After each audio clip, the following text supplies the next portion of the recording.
Tonight on CFTK-TV News, Coast Mountain College announces restructuring, property ownership comes into question with the Haida land deal, and an artful new bench on the Howe Creek Trail. Northwest BC's only television news team. We are CFTK-TV News.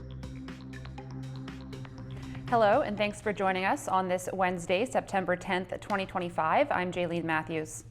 A landmark signing in Haida Gwaii is now raising concerns over what it truly means for property owners on the islands. CTV's Rob Buffum explains. It was heralded as a breakthrough deal. Last spring, the province recognizing Aboriginal title to Haida Gwaii with ceremony and legislation. The deal affirmed by the BC Supreme Court last Friday. But the opposition Conservatives say the agreement and subsequent court order raised serious concerns about private property rights. Private property rights are not protected by our Constitution, whereas Indigenous rights are. We are seeing today a tremendous amount of instability and uncertainty because people do not no longer know what your private property rights are in British Columbia. The landmark deal grants Aboriginal title to the whole of Haida Gwaii, but explicitly spells out fee simple private property remains intact, as does public infrastructure. The NDP and Haida Gwaii call Rustad's concerns fear-mongering and say the agreement actually provides clarity about private property. I think it is dangerous to stoke that fear in the public. Indigenous people have been more than accommodating. Making an agreement with Haida is about creating certainty here on Haida Gwaii. And that's for private property owners, that's for business owners, that's for the Haida themselves, that's for everybody.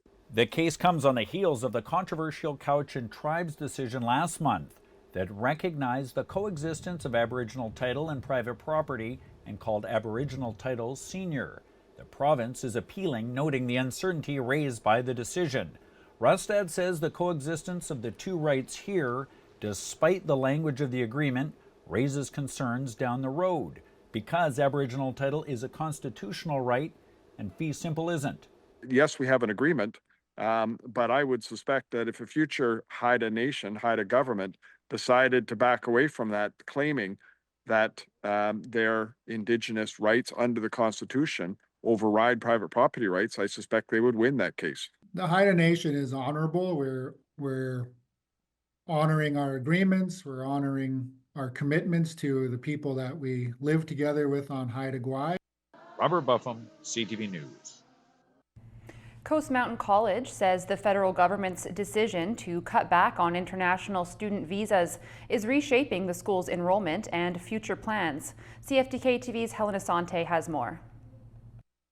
Speaking with External Relations Director, who says fewer permits not only impact tuition revenues, but ripple into the local economy, from housing markets to small businesses. So we've seen a huge decline in the number of students interested in coming here. That impacts our communities because a lot of businesses rely on those newcomers to take roles in the, at the bank and the store and all of the Northern Health and so on. So that makes it more challenging for business owners if they have less staff to rely on. But there's little we can do to change that. Those are the regulations and we have to operate within them. But she assures the situation will not affect the standard and quality of services students receive, emphasizing the school's commitment to providing a strong learning environment despite the changes. We are doing everything we can to prevent this from impacting those individuals and making sure that they have a really excellent educational journey with us. I don't think they should be concerned about the level of service, the level of education. It's going to remain excellent. In terms of international students, I would encourage them to consider the programs that, such as Social Service Worker Diploma, which is a 2-year diploma. It is PGWP eligible, and there are lots of work available in the social services sector. Similar with early childhood education. And criminology diploma, environmental geosciences diploma. We have lots of programs that are of interest potentially and would lead to excellent jobs in our region.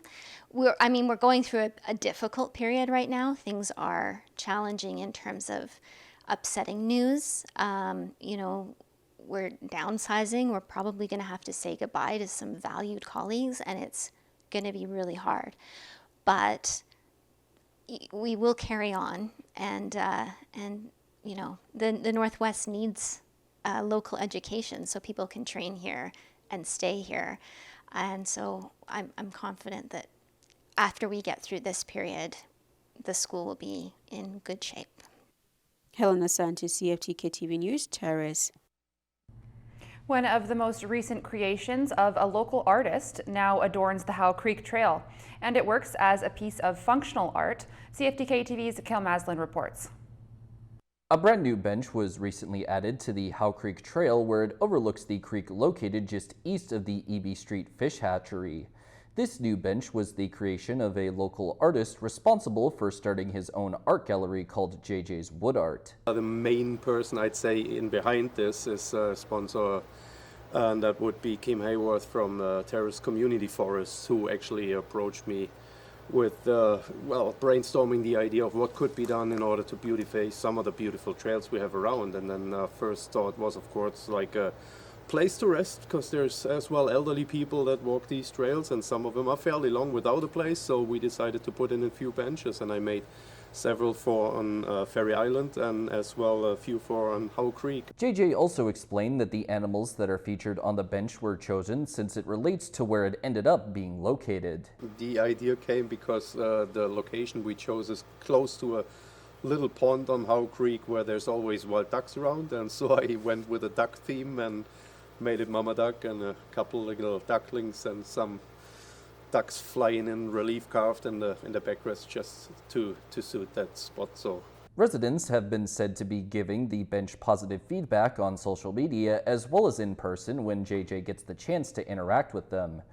The Terrace Community Forest provided the funds for the creation of the bench, and now it sits in its spot, available for anyone to use to take a break or perhaps enjoy the sights of nature surrounding it.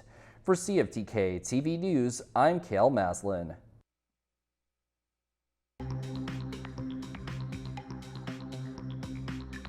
Coming up next, a vigil for a victim of intimate partner violence. Prime Minister Mark Carney says the government's first major projects announcement will come tomorrow. Carney's in Edmonton speaking to Liberal MPs at a caucus retreat before they return to the House of Commons next week. The Prime Minister says the industrial projects will align with the Indigenous interests and Canada's climate goals, while they also turbocharge the economy. The government's quickly passed major projects legislation aims to reduce the country's economic reliance on the U.S. And police have identified the remains of a missing Maple Ridge woman, and a vigil has been held in her honor. CTV's Dimitra Maragos reports. The sound of tears echoed through the neighborhood where Jessica Cunningham once lived. I feel like a giant piece of me has been pulled out. Friends and family leaving candles and flowers honoring Cunningham's memory. I've had a lot of tears over this, a lot of anger. It didn't have to turn out this way. Chrissy Rasco, a friend of Cunningham's for over a decade, planned Sunday night's vigil. It was the only way to be able to have her see a light at the end of this. It was an honor to do it. Homicide investigators confirmed on Monday that the human remains found at the residential property in Maple Ridge, BC, were Jessica Cunningham. One man has been charged with indignity to human remains in relation to the discovery. The charge against Miley Barron was laid on August 27th, according to iHit. The fact is, we know it's Jessica now. We know the situation of how she was found, but we still don't know what happened. Police believe Cunningham and Barron were in an intimate relationship. I guess ended up in this relationship, and none of us heard from her. Rasco, a survivor of domestic abuse, says she feels she has a responsibility to her friend. I can be that voice for Jessica right now, which she can't be, and that's the hard part. It was really just painfully sad. This advocate for domestic violence victims went to Cunningham's vigil. She says there's been an uptick in violence against women. Almost 200 more victims a month reaching out to us. Adding, this could be the deadliest year that we've seen for women in British Columbia and in Canada. McDougall says she's calling for action. This is a public safety crisis that requires urgent action. Rasco says simply, it's important for others to speak out. You don't know who's going to be able to intervene and help you, but the most important thing is speaking up against these things. Demetri Marigo, CTV News, New Westminster. Next, we'll take a look at your Northwest weather report. Tonight on the North Coast, expect conditions to be mainly cloudy with a 60% chance of showers before morning. Winds becoming southeast at 20 kilometers an hour overnight, except 40 over exposed coastal sections, a low of 13 degrees. Over the next few days on the North Coast, expect the cloudy, overcast skies to stick around and some rain as well. Daily highs between 13 and 16 degrees, overnight lows between 8 and 13 degrees. Tonight in the Terrace-Kitimat area, expect it to be partly cloudy, becoming cloudy overnight, a low of 12 degrees. Over the next few days in the Terrace-Kitimat area, expect mainly clouds and showers, daily highs between 14 and 19 degrees, overnight lows ranging from 9 to 13 degrees. Tonight in the Bulkley Valley and Lakes District, it's looking clear with some local smoke, a low of 4 degrees with a risk of frost. Over the next few days in the Bulkley Valley and Lakes District, expect sunshine tomorrow, then clouds to come in and some rain to round out the week. Daily highs between 19 and 22 degrees, overnight lows between 6 and 12 degrees. Checking your highways around the Northwest now. On Highway 16, there's construction in Prince Rupert with a detour in effect, as well as bridge maintenance, road maintenance, utility work, mowing, and paving operations underway. On Highway 37, there's maintenance with an overnight closure and detour in effect for passenger traffic only. Also bridge maintenance and construction work. On Highway 37A, there's paving operations and a section with falling rocks. And on the Niska Highway, watch for road construction. And this is what the roads were looking like this afternoon around the region from the view of the province's highway cams.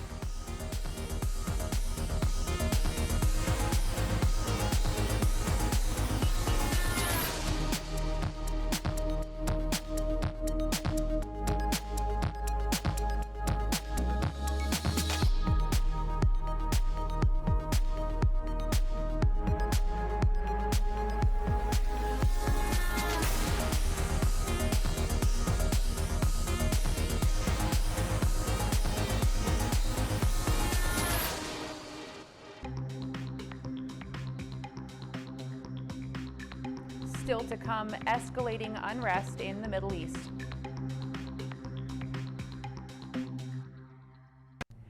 Encampments are a growing concern across the country as the housing crisis continues to evolve. CTV's Heather Wright reports. From his front steps, Michael Gervais has a clear view of Barrie's encampment challenges. More than a dozen tents dot the sidewalk, a number he says is growing. The drug use is rampant out here. It's nonstop. It's all day. Gervais says in addition to drug use, violence is escalating as well. Recently, 2 pieces of metal rebar were thrown at his house. One hit close to the door, and the other one came through the window. Today, Barrie's mayor declared a state of emergency over homeless encampments, citing a recent double homicide, fires, overdoses, and excessive E. coli levels in the city's waterways. It's not a safe environment for the folks who are living there. It's not a safe environment for those who are around them, who are walking by them. The emergency declaration covers all city-run public spaces, including parks, sidewalks, and trails, and will allow staff to more aggressively enforce encampment protocols, including dismantling sites considered the most high risk. The city has also earmarked more resources for addiction, mental health, and housing. But Mayor Alex Nuttall adds if people don't accept help and get off the street, they won't be allowed to stay in the city. The folks who've been offered help and offered support, if they don't take it, that's their choice. That's not the people of Barrie's choice. Encampments have been growing in cities across the country, especially since the COVID-19 pandemic. A lack of affordable housing, limited support services, and nowhere else to go have pushed many to live in tents. At Milligan's Pond in Barrie, a site that was cleared last month, this man has returned. Look where we live, man. like straight up. And says he feels he has no other choice. Advocates say simply removing encampments doesn't address the root issue, simply moves the problem elsewhere. Barrie has not said when they will begin removing these sites, but say it will likely take months. Heather Wright, CTV News, Barrie, Ontario. American right-wing activist Charlie Kirk, who rose from a teenage conservative campus activist to a top podcaster, culture warrior, and ally of President Donald Trump, has been shot and killed. The shooting today occurred during one of his trademark appearances at a college in Utah. His death was announced by Trump in a post on his social media platform. The 31-year-old was a prominent conservative activist who embodied the pugnacious and populist approach to politics under Trump's Republican Party. And President Donald Trump continues to be involved in negotiations in the Middle East, but another recent attack has seemingly stalled the push for peace. CTV's Joy Malbon explains. From hopeful, I think we're going to have a deal on Gaza very soon, to clearly frustrated, the U.S. president on Truth Social said by the time he was told of Israel's strike on Doha, the bombing had already begun. Israel's decision to attack, said Trump in a statement, was a decision made by Prime Minister Netanyahu. It was not a decision made by me. I'm not thrilled about the whole situation. It's not a good situation. But I will say this, we want the hostages back. Washington was leading a new push for peace in Gaza. The Trump administration said Israel notified them of the attack too late. The president, distancing himself, seemed to scold Israel. Unilaterally bombing inside Qatar, a sovereign nation and close ally of the United States, does not advance Israel or America's goals. Qatar, a key mediator in the Gaza ceasefire talks, rolling out the red carpet for Donald Trump last May, and home to the largest U.S. military base in the region. Trump said he feels very badly about the attack and called the emir and prime minister. He assured them that such a thing will not happen again on their soil. The attack leaves the U.S. ceasefire plan and hostage release in limbo, complicating relations between Washington and Doha. As an analyst and someone who has conducted these negotiations, I do not see the way forward. I think the talks are completely, I don't want to say dead, but I don't see the talks going anywhere. Tonight, Qatar's prime minister says the landscape of the ceasefire talks has changed, saying he doesn't think there's anything valid right now after Israel's attack. The strike on Qatar has sparked Canada to think about its relationship with Israel. Foreign Affairs Minister Anita Anand says Canada is evaluating the relationship after the Prime Minister called the strike an unprovoked attack. In a podcast interview today, Mark Carney called yesterday's attack intolerable, saying it violated international law. Turning to the markets now, strength in basic materials and energy stocks helped Canada's main stock index finish higher today, while U.S. markets were mixed. The Canadian dollar fell just under 1/10 cent. The price of gold dropped by 20 cents. Oil gained $1.04. Natural gas was down 9 cents. Aluminum was up $7. In Toronto, the TSX was up 116 points. The Venture Index gained 6. In New York, the Nasdaq was up almost 7 points, and the Dow Jones dropped 220 points. Still ahead, how our vices might be affecting our brains.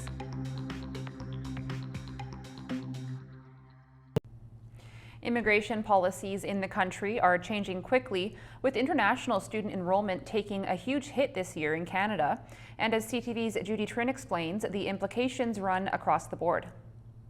To return Canada's immigration rates to sustainable levels. For the Prime Minister, that means reducing the number of temporary foreign workers and students to less than 5% of the total population in 2 years, by the end of 2027. His predecessor, Justin Trudeau, called for a similar target to be reached earlier, by 2026.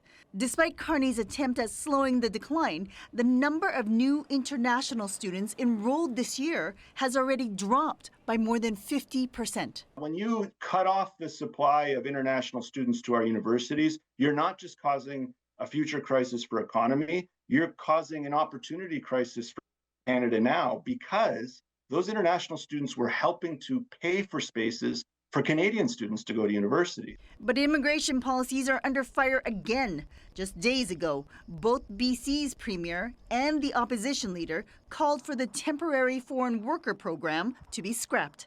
The principle is very simple. Canadian jobs for Canadian workers. The former immigration minister disagrees. The program shouldn't be scrapped.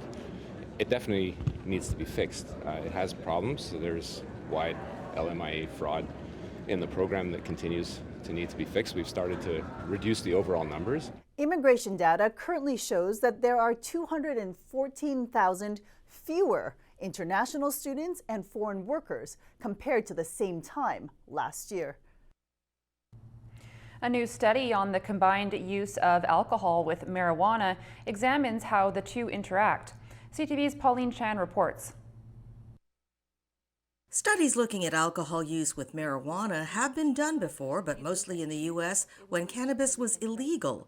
But the study by Jeffrey Wardell looks at Canada after marijuana was legalized. We were going to do it in a legal environment to see, what did this look like? What does this look like now that young people can access it? Recent figures show 50% of Canadians aged 19 to 25 use marijuana to some degree, and Wardell's study focused on the motivations behind using pot and alcohol, particularly together. And we know that when you use two drugs together, they can have interactions. And so we were interested in understanding that. In a new technique, the 150 participants used an app during 3 periods over the course of a year to accurately record when and how they used the two substances. They found that young people tended to use both substances during times of stress or negative emotions. The reason they give is because it gives them a more intense high. They're trying to really avoid those emotions, and combining the two drugs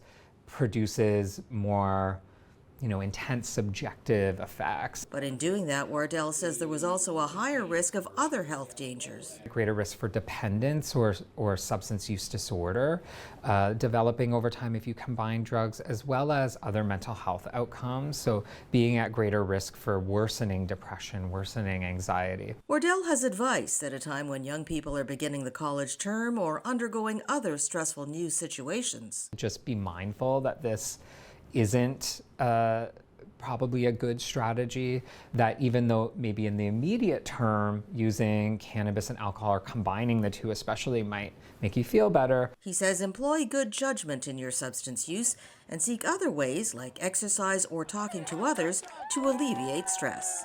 Pauline Chan, CTV News.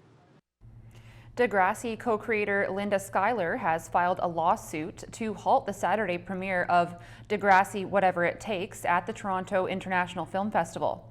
Schuyler alleges the documentary includes defamatory statements and innuendo that lead viewers to believe she created an empire that profited at the expense of the show's young actors. The documentary's co-producers Wildbrain Limited and Peacock Alley Entertainment did not immediately provide comment. That's our news for now. For more local news, you can visit us at CFTK-TV.com. All of our newscasts also go up on our TikTok and YouTube pages. Thanks for watching.